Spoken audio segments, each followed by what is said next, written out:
ஹரி ஓம் ஜெய் வாராகி. வாழ்க்கையில் எல்லோரும் எப்பயுமே சந்தோஷமாக இருக்க முயற்சி பண்ணிக்கிட்டே இருங்க. அன்னையினுடைய அருளால் எல்லோரும் எப்பயுமே சந்தோஷமாக இருக்கலாம்.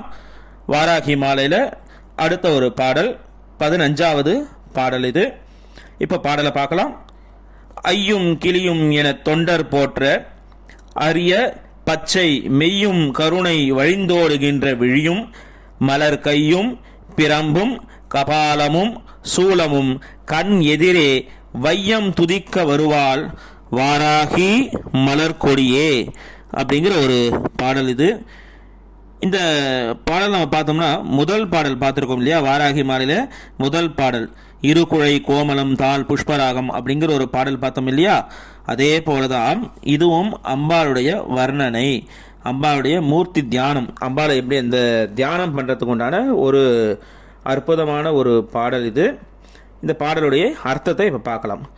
ஐயும் கிளியும் என தொண்டர் போற்ற, இது மூல மந்திரம். இது அதாவது அன்னையுடைய பீஜாட்சரத்தில் வரும். இதனுடைய அர்த்தத்தை பின்னால் பார்க்கலாம் இது என்னன்னிட்டு. ஐயும் கிளியும், அதாவது ஐயும் கிளியும்னிட்டு தொண்டர் போற்ற, யாரெல்லாம் அன்னையை ஸ்துதிக்கிறாங்களோ வாராகி உபாசகர்கள் அத்தனை பேருக்கும் அரிய பச்சை மெய்யும் கருணை வழிந்தோடுகின்ற விழியும். அரிய பச்சை மெய்யும், அதாவது அருமையான பச்சை நிறமுடைய உடல், அப்புறம் கருணை வழிந்தோடுகின்ற விழியும், கருணையே வடிவான இருக்கிற திரு கண்களும் மலர் கையும், அதாவது புஷ்பங்களை போல மென்மையான திருக்கரங்களும், அதன் கையில் இந்த திருக்கரங்களில் என்ன வச்சிருக்கலாம், பிரம்பும் கபாலமும் சூலமும். ஒரு கையில் பிரம்பு இருக்குது, ஒரு கையில் கபாலம் இருக்குது, ஒரு கையில் சூலம் வச்சுட்டு இருக்கா.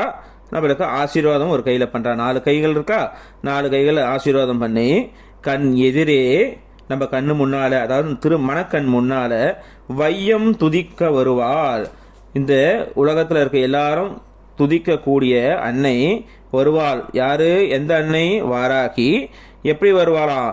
மலர் கொடியே, அதாவது ஒரு மலர் கொடி மாதிரி, புஷ்ப கொடி மாதிரி அம்பாள் நம்ம மணக்கண்ணில் நிற்பாளாம். இதில் ஒரு விசேஷம் என்னன்னா, இந்த ஐயும் கிளியும் அப்படின்னு இருக்குங்க இல்லைங்களா, இந்த ஐயும் கிளியும்ங்கிறது என்னன்னா வாழை, பாலா திரிபுர சுந்தரிய பீஜ மந்திரம் இது. இது அன்னை வாராகிக்கும் இதில் வரும். அதாவது ஐயும் கிளியும் அப்படின்னு பீஜாட்சரத்தோட அன்னையுடைய நாமத்தையும் சேர்த்து நம்ம ஜபம் பண்ணும்போது ஒரு அற்புதமான ஒரு சக்தி கிடைக்குது. ஐயும் அப்படிங்கிற பீஜம் என்னன்னா வாக்பவ கூடம், அதாவது வாக் பீஜம் அப்படின்வாங்க. சரஸ்வதி பீஜம், நம்மளுக்கு நல்ல ஒரு ஞானத்தை கொடுக்கக்கூடிய ஒரு பீஜம். கிளீம், அந்த கிளியும் அப்படிங்கிற ஒரு பீஜம்னா கிளீம் அப்படின்னு சொல்றது. இந்த கிளியும் அப்படின்ற பீஜம் என்னன்னா நம்மளுடைய விருப்பங்களை நிறைவேற்றக்கூடிய ஒரு மந்திரம் அது. அப்போது இது ரெண்டுத்தையும் சேர்த்து அன்னையுடைய வாராகியுடைய நாமத்தை நம்ம சொல்லும் போது என்ன நம்மளுக்கு கிடைக்குமா, ஆக்கர்ஷண சக்தி கிடைக்கும். அதாவது ஈர்ப்பு சக்தி நம்மளுக்கு கிடைக்குமா. அதாவது ஈர்ப்பு சக்தின்னு என்ன விஷயம், நம்மளை நிறைய பேர் தூஷிக்கிறாங்க, நம்மளை தகாத வார்த்தைகளால் பேசுகிறாங்க, நம்மளை அடிக்க முற்படுறாங்க. அந்த மாதிரி நேரங்கள்லாம் இந்த மாதிரி ஜபங்கள் பண்ணும்போது என்ன நடக்கும்னா அவங்க நம்மளை தூஷிக்க மாட்டாங்க. நம்மளை பார்த்தா நம்மக்கிட்ட ஒரு விதமான ஒரு மரியாதையை செலுத்துவாங்க. அடுத்து நம்மக்கிட்ட ஏதோ ஒரு சக்தி இருக்குன்னு நம்மளை விட்டு ஒதுங்கி இருப்பாங்க, நம்ம கிட்ட வர்றதுக்கே பயப்படுவாங்களாம். அப்பேற்பட்ட ஒரு நிலைமை இந்த மந்திரம் கொடுக்கும். அடுத்து நம்மளுக்கு ஞானத்தை கொடுக்கும். இப்போ நம்மளுக்கு ஒரு சக்தி வந்துடுச்சு அப்படின்னா உடனே கூடவே சேர்ந்து இன்னொன்று நம்மளுக்கு வந்துடும், அகங்காரம் நம்ம கூட வரும். அந்த அகங்காரத்தை அறுக்கிறதுக்கு உண்டான ஒரே ஒரு கத்தி என்னன்னா ஞான கத்தி தான். ஞானம்ங்கிற ஒரு கத்தியால தான் அகங்காரத்தை அழிக்க முடியும். ஸோ நம்மளுக்கு ஞானத்தையும் கொடுக்கக்கூடிய ஒரு பீஜாட்சரமா இந்த ஐயம் இருக்கு. நம்மளுக்கு ஆக்கர்ஷ சக்தி, நம்மளோட விருப்பங்களை பூர்த்தி செய்யக்கூடிய ஒரு பீஜாட்சரமா இந்த கிளீம் இருக்கு. இது ரெண்டத்தையும் சேர்த்து அன்னையுடைய மந்திரத்தையும் அன்னையுடைய நாமத்தையும் சேர்த்து நம்ம சொல்லும் போது இந்த அற்புதமான ஒரு சக்தியை நம்மளுக்கு கிடைக்கலாம். இப்போ கையில் கபாலம் வச்சிருக்காருன்னா என்ன அர்த்தம், நம்மளுடைய தலை விதியை மாற்றக்கூடிய சக்தி. என்ன நிறைய பேர் சொல்லுவாங்க, தன்னுடைய கபாலத்தில் தான் நம்மளோட தலையில தான் தலையெழுத்து இருக்கு அப்படின்னு பெரியவங்க சொல்லுவாங்க இல்லைங்களா. அப்போ அந்த தலை விதியே மாற்றக்கூடிய சக்தி என்கிட்ட இருக்கு, அதனால என் கபாலம் என்கிட்ட இருக்கு அப்படின்ட்டு அன்னை சொல்ற மாதிரி தன் கையிலேயே கபாலத்தை வச்சிருக்கான். அவளை வணங்குறவங்களுக்கு தீய கிரக நிலைகள் இருந்தாலும், பிரம்மதேவன் நம்ம தலையில் தேவையில்லாத ஒரு பழக்கங்களை எது எழுதியிருந்தாலோ, தேவையில்லாத விஷயங்கள் நம்மளுடைய தலையில் எழுதியிருந்தாலோ அதனை அழித்து நம்மளுக்கு நல்ல விஷயங்களை கொடுக்கக்கூடிய சக்தி அன்னை வாராகிக்கு இருக்குது. அதனால தான் கையில் கபாலம் வச்சுட்டு இருக்கா. சூலம் ஏற்கனவே போன நடுவில் ஒரு பாடலில் சொல்லியிருக்கேன், ஆணவம் கண்வம் மாயை அழிக்கக்கூடியது அன்னை கையில் இருக்கிற சூலம்னுட்டு.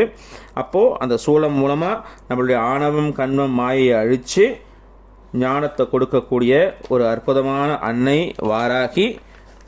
அவளை இந்த பாடலில் சொல்லி ஸ்தோத்திரம் பண்ணும்போது நம்மளுக்கு இந்த சக்திகள்லாம் நம்மளுக்கு கிடைக்கும். ஆக்கர்ஷண சக்தி கிடைக்கும், ஞான சக்தி கிடைக்கும்.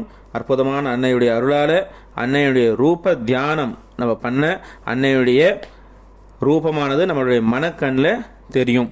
வாழ்க்கையில் இந்த பாடலை எல்லாரும் ரெகுலராக பாராயணம் பண்ணுங்கள். பாராயணம் பண்ணி அன்னையுடைய பரிபூர்ண அனுகிரகத்தை எல்லாரும் வாங்கிக்கணும்னுட்டு கேட்டுக்கிறோம். எல்லாம் வல்ல அன்னை வாராகி உங்கள் எல்லாருக்கும் வாழ்க்கையில் எல்லா வளமும் நலமும் நல்கட்டும்னு பிரார்த்தனை பண்ணிக்கிறேன். அடுத்த பதிவில் அடுத்த ஒரு அற்புதமான ஒரு பாடலை பார்க்கலாம். அன்னை நம்மளுக்கு வரம் கொடுக்க போகக்கூட ஒரு பாடல் அது. இத்தனை நேரம் அம்பாவை ஸ்தோத்திரம் பண்ணியிருக்கோம். அடுத்த ஒரு பாடலில் அன்னை நம்மளுக்கு வரம் கொடுக்க போகிறா. அப்பேற்பட்ட ஒரு 16வது பாடலை அடுத்து நம்ம பார்க்க போகிறது. எல்லாரும் அடுத்த பதிவில் அன்னுடைய பாடலை பார்க்கலாம். ஹரி ஓம் ஜெய் வாராகி, ஹரி ஓம் ஜெய் வாராகி, ஹரி ஓம் ஜெய் வாராகி.